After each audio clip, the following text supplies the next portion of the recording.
ಭೇಟಿಯಾಗಿದ್ದೀವಿ. ನೂತನವಾಗಿ ಮೊನ್ನೆ ತಾನೇ ಬೆಂಗಳೂರಿನಲ್ಲಿ ರಾಜ್ಯದ ಎಲ್ಲ 39 ಜಿಲ್ಲೆಗಳಿಗೆ ನೂತನವಾಗಿ ಅಧ್ಯಕ್ಷರ ನೇಮಕವಾದ ಮೇಲೆ ಶ್ರೀ ಸುತ್ತೂರು ಮಹಾಸಂಸ್ಥಾನದ ದೇಶಿಕೇಂದ್ರ ಸ್ವಾಮೀಜಿಗಳವರ ಆಶೀರ್ವಾದ ಪಡೆಯೋದಕ್ಕೆ ಇವತ್ತು ಮಠಕ್ಕೆ ಆಗಮಿಸಿದ್ದು. ನಮ್ಮೆಲ್ಲ ಮುಖಂಡರುಗಳು ಜೊತೆ ಆಗಮಿಸಿ ಇವತ್ತು ಶ್ರೀಗಳ ಆಶೀರ್ವಾದವನ್ನು ಪಡೆದಿದ್ದೇನೆ. ಮತ್ತು ಸೋಮವಾರ ಇವತ್ತು ಸಂಜೆ ಒಳಗೆ ದಿನಾಂಕವನ್ನು ನಿಗದಿ ಮಾಡಿ ಸೋಮವಾರ 11 ಗಂಟೆಗೆ ಜವಾಬ್ದಾರಿಯನ್ನು ಪಡೆಯೋದಕ್ಕೆ ದಿನಾಂಕವನ್ನು ನಿಗದಿ ಮಾಡಬೇಕು ಅಂತ ತೀರ್ಮಾನ ಮಾಡಿದ್ದೇವೆ. ಹಾಗಾಗಿ ನನ್ನ ಜವಾಬ್ದಾರಿಯನ್ನು ನಿರ್ವಹಿಸಿಕೊಂಡು ಪಕ್ಷವನ್ನು ಜಿಲ್ಲೆಯಲ್ಲಿ ಕಟ್ತೇನೆ ಅಂತ ಈ ಸಂದರ್ಭದಲ್ಲಿ ಹೇಳೋಕ್ಕೆ ಇಚ್ಛೆಪಡ್ತೇನೆ. ಗ್ರಾಮಾಂತರ ಅಧ್ಯಕ್ಷರಾದ ಬಳಿಕ ತಮ್ಮ ಜವಾಬ್ದಾರಿ ಎಷ್ಟು ಹೆಚ್ಚಾಗಿದೆ? ಗ್ರಾಮಾಂತರ ಅಧ್ಯಕ್ಷ ಆದಮೇಲೆ ಜವಾಬ್ದಾರಿ ಭಾಳ ಹೆಚ್ಚಿದೆ. ಯಾಕೆಂದರೆ ಮುಂಬರುವ ದಿನಗಳಲ್ಲಿ ಚುನಾವಣೆಗಳಿದೆ, ಸ್ಥಳೀಯ ಸಂಸ್ಥೆ ಚುನಾವಣೆಗಳೆಲ್ಲ ಇದೆ. ಮತ್ತು ತಳಮಟ್ಟದಿಂದ ಬೂತ್ ಮಟ್ಟದಿಂದ ಪಕ್ಷವನ್ನು ಸಂಘಟನೆ ಮಾಡಬೇಕಾಗಿದೆ.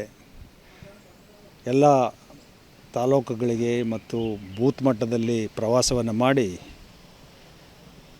BJP ಕಾರ್ಯಕರ್ತರಿಗೆ ಹುಮ್ಮಸ್ಸನ್ನು ಮೂಡಿಸಿ, ಜಾಗೃತಿಯನ್ನು ಮೂಡಿಸಿ ಹೆಚ್ಚಿನ ಸಂಘಟನೆ ಮಾಡೋದಕ್ಕೆ ಸಮಯವನ್ನು ಕೊಡ್ತೇನೆ ಅಂತೇಳಿ ಈ ಸಂದರ್ಭದಲ್ಲಿ ಹೇಳಕ್ಕೆ ಇಚ್ಛೆಪಡ್ತೇನೆ. ಏನೇನು ಪ್ಲಾನ್ ಒಂದು ಕಡೆ CM ಸಿದ್ದರಾಮಯ್ಯ ಅವರು ತವರು ಜಿಲ್ಲೆ, ಹೌದು, ಸಚಿವರುಗಳಿರುವಂಥ ಜಿಲ್ಲೆ, ಹೌದು, ಅಧಿಕಾರ ತರುವಂಥದ್ದು. ಹೌದು. ಹಿಂದೆ ನಮ್ಮ ಗ್ರಾಮೀಣ ಪ್ರದೇಶದಲ್ಲಿ ನರಸೀಪುರದಲ್ಲಿ ಗೆದ್ದಿದ್ದೀವಿ, BJP ನಂಜನಗೂಡಿನಲ್ಲಿ ಗೆದ್ದಿದ್ದೀವಿ, ಹುಣಸೂರಿನಲ್ಲಿ ಗೆದ್ದಿದ್ದೀವಿ, ಪಿರಿಯಾಪಟ್ಟಣದಲ್ಲಿ ಗೆದ್ದಿದ್ದೀವಿ. 4 ಕ್ಷೇತ್ರಗಳಲ್ಲಿ ಗೆದ್ದಿದ್ದೀವಿ. ಮಧ್ಯಭಾಗದಲ್ಲಿ ಕಳೆದ ಬಾರಿ ನಂಜನಗೂಡು ಮಾತ್ರ ಗೆದ್ದಿದ್ವಿ.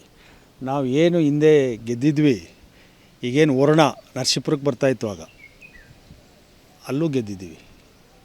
ಹಾಗಾಗಿ ಅವೆಲ್ಲ ಕ್ಷೇತ್ರಗಳನ್ನು ನಾವು ಬೂತ್ ಮಟ್ಟದಿಂದ ಕಟ್ಟದಂಥ ಪಕ್ಷದಲ್ಲಿ ನಮಗೆ ಮುಂದಿನ ದಿನಗಳಲ್ಲಿ, ಮುಂದಿನ ಚುನಾವಣೆಗಳಲ್ಲಿ ಗೆಲುವು ಗ್ಯಾರಂಟಿ ಇದೆ ಅಂತೇಳಿ ನನಗೆ ಭರವಸೆ ಇದೆ. ಮತ್ತು ಆ ಕೆಲಸವನ್ನು ಎಲ್ಲರ ಜೊತೆಗೂಡಿ ಮಾಡ್ತೀವಿ ಅಂಥೇಳಿ ನಂಬಿಕೆ ಇದೆ. ಯಡಿಯೂರಪ್ಪನವರ ಬಲ, ವಿಜಯೇಂದ್ರ ಅವರ ಜನಪ್ರಿಯತೆ, ಮೋದಿ ಅವರ ಸರ್ಕಾರದ ಜನಪ್ರಿಯತೆ ಏನು ಇಂಥವೆಲ್ಲ ನೋಡ್ತಾ ಇದ್ರಿ. ಮೋದಿಯವ್ರಿಗೆ ಎಷ್ಟು ಜನಪ್ರಿಯತೆ, ವಿಶ್ವದಲ್ಲೇ ಅಗ್ರಗಣ್ಯ ನಾಯಕರು ಅವರು. ಅಂಥ ಪ್ರಧಾನಿಯನ್ನು ಪಡೆದಿರೋದೇ ನಮ್ಮ ದೇಶದ ಜನರ ಪುಣ್ಯ. ಅಂಥ ಪಕ್ಷದಲ್ಲಿ ನಾನು ಅಧ್ಯಕ್ಷರಾಗಿರೋದು ನನಗೂ ಭಾಳ ಸಂತೋಷ ಆಗಿದೆ. ಅವರ ಕೀರ್ತಿಯನ್ನು ಬೆಳಗಿಸೋಕ್ಕೆ ನಮ್ಮದು ಒಂದು ಕೈ ಚಪ್ಪಾಳೆ ಹೊಡೆದು ಅವ್ರಿಗೆ ಬೆಂಬಲವನ್ನು ನೀಡ್ತಾ, ಮುಂದಿನ ದಿನಗಳಲ್ಲಿ ನಾವು ಕರ್ನಾಟಕದಲ್ಲಿ BJP ಸರ್ಕಾರವನ್ನು ತರ್ತೇವೆ, ಹೋರಾಟ ಮಾಡಿ ರಾಜ್ಯಾದ್ಯಂತ ಎಲ್ಲರೂ ಸಹ ಏನು 39 ಜಿಲ್ಲಾಧ್ಯಕ್ಷರು ಸಹ ಅವತ್ತು ಆದೇಶ ಪತ್ರವನ್ನು ಕೊಟ್ಟಿದ್ದಾರೆ. ಎಲ್ಲರೂ ಸಹ ಪಣ ತೊಟ್ಟಿದ್ದೇವೆ. ಮುಂದಿನ ದಿನಗಳಲ್ಲಿ ನಾವು ಸರ್ಕಾರ ತರೋದಕ್ಕೆ ಪ್ರಯತ್ನವನ್ನು ಮಾಡ್ತೀವಿ ಅಂತ ಹೇಳಿದ್ರು. ಜಿಲ್ಲಾ ಪಂಚಾಯತ್ ತಾಲೂಕು ಪಂಚಾಯತ್ ಚುನಾವಣೆ ಬರ್ತಾ ಇದೆ.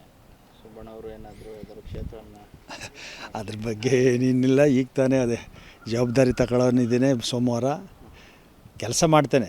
ಅದು ಪಕ್ಷದ ವರಿಷ್ಠರು ಏನು ಹೇಳ್ತಾರೆ, ಅದೇ ಪಕ್ಷದ ವರಿಷ್ಠರು ಚುನಾವಣೆಗೆ ನಿಲ್ಲಿ ಅಂದ್ರೆ ನಿಲ್ತೇವೆ, ಇಲ್ಲದ್ರೆ ಪಕ್ಷದ ಕೆಲಸ ಮಾಡಿ ಅಂದರೆ ಪಕ್ಷದ ಕೆಲಸ ಮಾಡ್ತೇವೆ. ಹಾಗೆ ಹಾಗೇನಿಲ್ಲ. ಇಲ್ಲ ಪಕ್ಷ ಹೇಳಿದ್ಮೇಲೆ ಸಿದ್ಧ ಆಗಲೇಬೇಕು ತಾನೆ. ಪಕ್ಷ ಹೇಳಿದ್ಮೇಲೆ ರಾಜ್ಯದ ವರಿಷ್ಠರಿದ್ದಾರೆ, ಜಿಲ್ಲಾ ಮುಖಂಡಗಳಿರ್ತಾರೆ.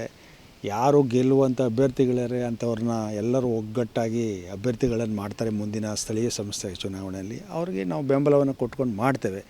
ವರಿಷ್ಠರು ಏನು ಹೇಳ್ತಾರೆ ಅದು ಕೇಳೋಣ. ನೀವು ಈಗಲೇ ಅದನ್ನೆಲ್ಲ ಕೇಳ್ಬಿಟ್ರೆ ಎಲ್ಲಿ ಹೇಳೋಕ್ಕಾಗತ್ತೆ? ನೋ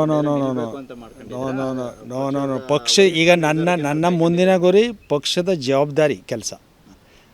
ಯಾಕೆಂದರೆ ಜಿಲ್ಲೆ ಅಂದರೆ ಎಲ್ಲ ತಾಲೂಕಲ್ಲೂ ಪ್ರವಾಸ ಮಾಡಬೇಕು, ಎಲ್ಲರನ್ನೂ ಒಗ್ಗೂಡಿಸ್ಕೊಂಡು ಕೆಲಸ ಮಾಡ್ಕೊಂಡು ಹೋಗ್ಬೇಕು. ಭಾಳ ಜವಾಬ್ದಾರಿ ಕೆಲಸ ಇದೆ.